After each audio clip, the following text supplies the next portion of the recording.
ओम नमः शिवाय. ओम नमः शिवाय. ओम नमः शिवाय. ओम नमः शिवाय. ओम नमः शिवाय.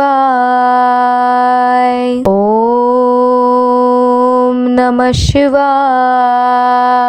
ओम नमः शिवाय. ओम नमः शिवाय.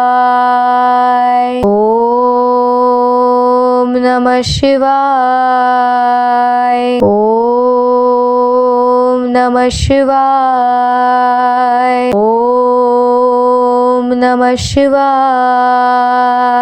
ओम नमः शिवाय. तर भक्तांनो, आजपासून आम्ही परमपूज्य आई लिखे परमार्थ मार्गदर्शन भाग पहिला म्हणजेच गोपाळकाला या पुस्तकातील काही गोष्टी तुम्हाला 2 गोष्टी वाचून दाखवणार आहोत. तर हा व्हिडिओ आवडला असल्यास तुम्ही नक्कीच आमच्या चॅनलला सबस्क्राईब करा. तर मग सुरू करूया. परमपूज्य आई मुलांना प्रार्थना करण्यास सतत शिकवत असत.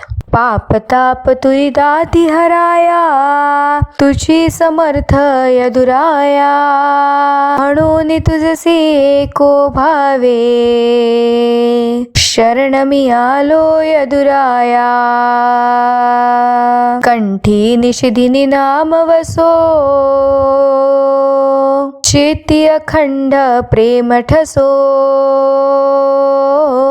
श्याम सुंदरा सर्व काळ मज, तुझे सगुण रूप दिसो.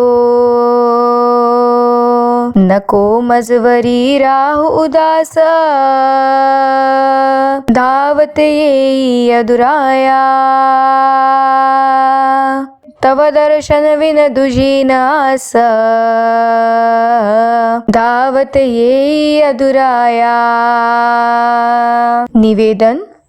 भव्यारण्य छेदुनी टाकी क्षणात, असा एक समर्थ तू त्रिभुवनात. म्हणून अनन्य शरण आलो मी पाया, नमस्कार माझा तुला गुरुराया.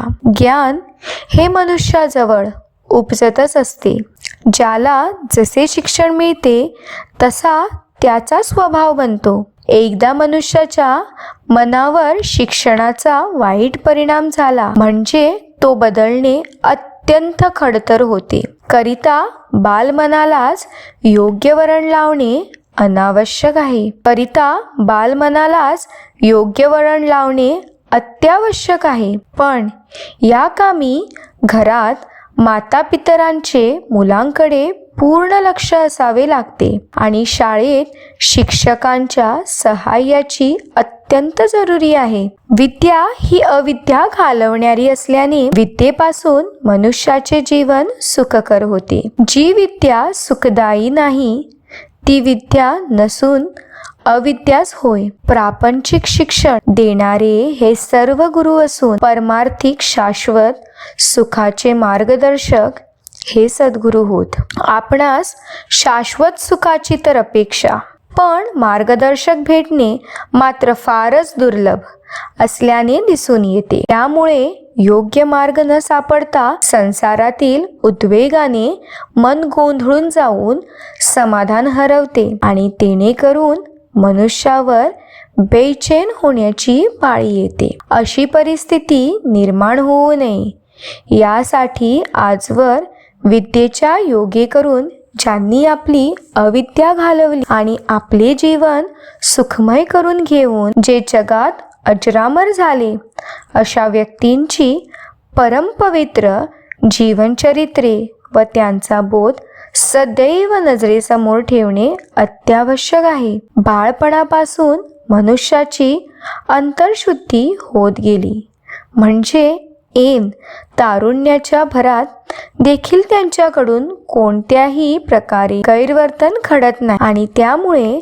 म्हातारपणी पण त्याला चिंतेच्या तावडीत सापडावे लागत नाही. याकरिता शाळेतील अभ्यासाप्रमाणेच हाही एक अत्यावश्यक असलेला किंबहुना त्यापेक्षाही जरुरीचा अभ्यास असे समजून प्रत्येक बंधू भगिनींनी आपापल्या मुलांना हा धडा देण्याची कोशिश करावी. मुलांचा विशेषत आयांशी जास्त संबंध होत असल्याने हे काम आयांनी मनावर घेतले तरच साध्य होणार आहे. करिता रोज मुलांकडून काही वेळ नियमित देवाची प्रार्थना, संतचरित्रे व संतांच्या बोधाचे वाचन घडवावे. तेणेकरून खात्रीने त्यांचे जीवन सुखमय होईल.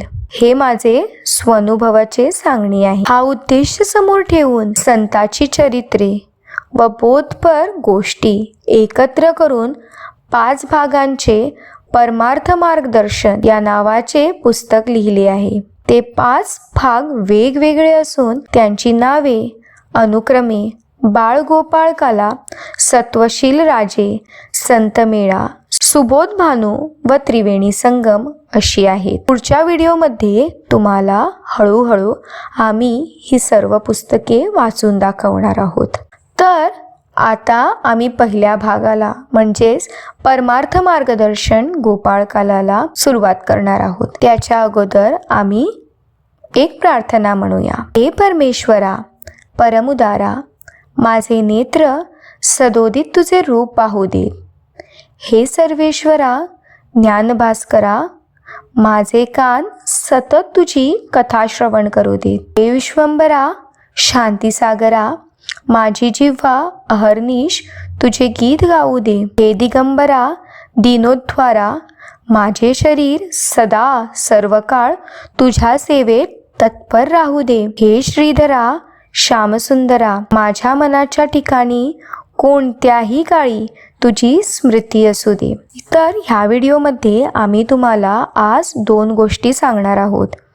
व्हिडिओच्या शेवटी जर तुम्हाला हा व्हिडिओ आवडला तर आमच्या चॅनलला सबस्क्राईब करायला विसरू नका आणि तुमच्या कुटुंबाला हा व्हिडिओ जास्तीत जास्त शेअर करा, जेणेकरून सर्वांना ह्याचे फळ मिळेल. गोष्ट पहिली. एके दिवशी भगवान शंकर गंगेवर स्नानार्थ गेले होते. पार्वतीने त्यांची बराच वेळ वाट पाहिली. त्यावर तिने एक मानसपुत्र निर्माण करून त्यास दाराशी उभे केले आणि ती त्याला म्हणाली, मी आंघोळीला जात आहे, तोवर तू आत कोणालाही सोडू नकोस. तिकडे गंगेवर महादेव स्थान आटपून जप करीत बसले असता गजासूर नावाचा एक राक्षस समोरून घाईघाईने तेथे आला आणि त्याने महादेवाच्या जवळ असलेला कमंडलू लाथ मारून फोडून टाकला. तेव्हा महादेव संतप्त झाले. लगेच त्यांनी आपल्या त्रिशूळाने त्या असुराला मारून टाकले आणि त्याचे कातडे काढून आपल्या अंगावर परिधान केले. यावर त्याचे शीर कापून हातात घेतले आणि महादेव स्वस्थानी परतले. दारात आले तोच पार्वतीच्या मानसपुत्राने महादेवांना आत जाण्याची बंदी केली. मला अडविणारा हा छोकरा कोण असे म्हणून महादेवांनी त्याचा शिरच्छेद केला. इतक्यात स्नान उरकून पार्वती बाहेर आली. ते दृश्य पाहताच तिचे हृदय कळवळले. तिला रडू कोसळले. माझ्या मुलाला तुम्ही का मारलात? का म्हणून तुम्ही माझ्या मुलाला मारलात? म्हणून ती शोक करू लागली. तेव्हा पार्वती, तू शोक आवर, मी तुझ्या मुलाला जिवंत करतो असे म्हणून महादेवांनी हातातील गजासुराचे शीर त्या मुलाच्या धरावर ठेवले. तोच तो जिवंत झाला. ते पाहून पार्वतीला आनंद होण्यापेक्षा ती अधिकच दुःखी कष्टी झाली. महादेव म्हणाले, पार्वती, तुला एक महत्वाची गोष्ट सांगतो, ऐक. तुझा मुलगा जरी दिसायला कुरूप असला तरी माझ्या सर्व गणात त्याला मी प्रमुख गण म्हणून नेमीन. आपण याचे नाव गजराज असे ठेवूया. लोक तुला गणराजाची आई म्हणतील. गजासुराच्या शीरकमलाने तुझा बाळ शोभून दिसतो, म्हणून लोक याला गजानन, गजवदन असे म्हणतील. पार्वतीचा पुत्र, उमासुत, भवानी तनय असे म्हणून लोक त्याचे कौतुक करतील.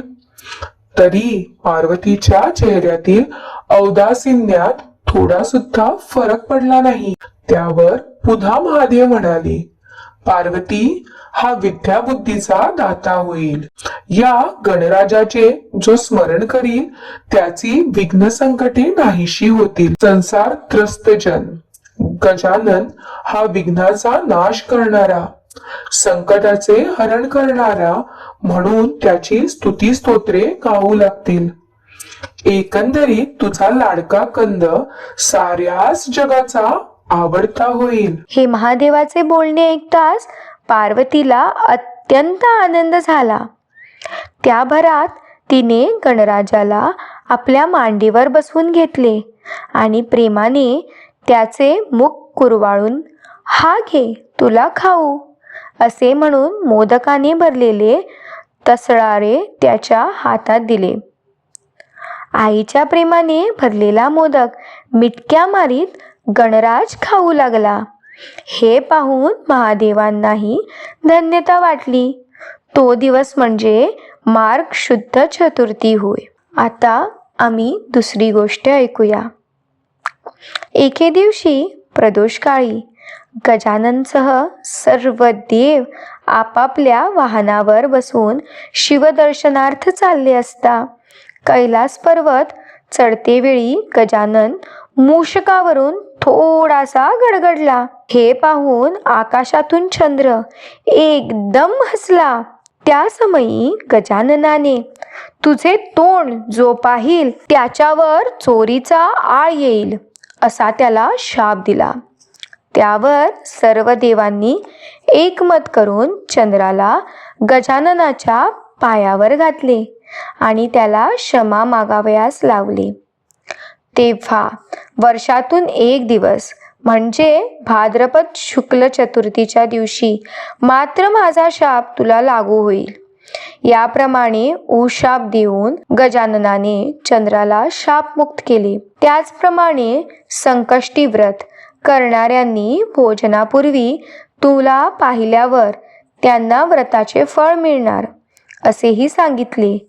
ते ऐकून चंद्राला फार आनंद झाला. तात्पर्य, दुसऱ्यांचे दुःख पाहून आनंद मानण्यात मोठे नुकसान आहे.